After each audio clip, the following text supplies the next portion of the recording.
നല്ല അടിപൊളി ടേസ്റ്റിലൊരു ഫിഷ് തവ ഫ്രൈ ആയാലോ. സൂപ്പറാണ് കേട്ടോ. എന്തായാലും എല്ലാവരും ട്രൈ ചെയ്ത് നോക്കണം. അപ്പോൾ നമുക്ക് വീഡിയോയിലോട്ട് പോകാം. അപ്പോൾ അതിൻ്റെ ഒരു മസാല ഉണ്ടാക്കിയെടുക്കാനായിട്ട് ഒരു പാത്രത്തിലേക്ക് നമുക്ക് സാധാ മുളക് പൊടി, കാശ്മീരി മുളക് പൊടി, മഞ്ഞൾപ്പൊടി, മല്ലിപ്പൊടി, അതുപോലെ ആവശ്യത്തിനുള്ള ഉപ്പ്, പിന്നെ ഉണ്ടല്ലോ അതിലേക്ക് ജിഞ്ചർ ഗാർലിക് പേസ്റ്റ്, അതുപോലെ തന്നെ ഒരു ലൈമിൻ്റെ പകുതിയും കൂടി പിഴിഞ്ഞ് വെച്ച് നമുക്കൊരു ടീസ്പൂൺ അളവിൽ വെളിച്ചെണ്ണയും കൂടി ചേർത്ത് നന്നായിട്ട് തന്നെ ഒന്നങ്ങ് മിക്സ് ചെയ്തെടുക്കാം കേട്ടോ. ഇനി നമുക്കിത് മീൻ നന്നായിട്ട് പൊതിയുന്ന വിധത്തിൽ നമുക്കിത് മസാല പരട്ടി കൊടുക്കണം. ഞാനിപ്പോൾ ഇവിടെ കരിമീനാണ് എടുത്തിട്ടുള്ളത്. നിങ്ങൾക്ക് ഏത് മീൻ വേണമെങ്കിലും എടുക്കുക. അതായത് നമ്മുടെ അവോലി, അയക്കുറ, അയില ഏത് വേണമെങ്കിലും എടുക്കുക കേട്ടോ. അപ്പോൾ ഇതുപോലെ വേണം മസാല പരട്ടിയിട്ട് എടുക്കാനായിട്ട്. കണ്ടോ, മീനിൽ നന്നായിട്ട് പൊതിയുന്ന വിധത്തിൽ. ഇനി ഒരു മണിക്കൂർ നമുക്ക് ഫ്രിഡ്ജിലൊന്ന് വെച്ച് കൊടുക്കാം കേട്ടോ.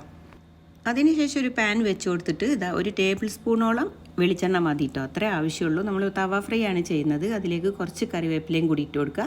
എന്നിട്ട് നമുക്ക് ഫിഷ് അതിലേക്ക് വെച്ച് കൊടുക്കാം കേട്ടോ.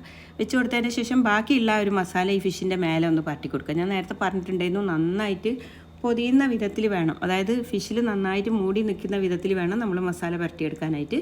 ഇതുപോലെ ചെയ്തതിന് ശേഷം ലോ ഫ്ലെയിമിലാക്കിക്കൊണ്ട് നമുക്കിത് അടച്ച് വെച്ച് വേവിച്ചെടുക്കാം. ഒരു വശം ഒന്ന് ഡ്രൈ ആയിട്ട് വരുമ്പോൾ മറ്റേ വശം കൂടി നമുക്ക് കുക്ക് ചെയ്തെടുക്കാം കേട്ടോ.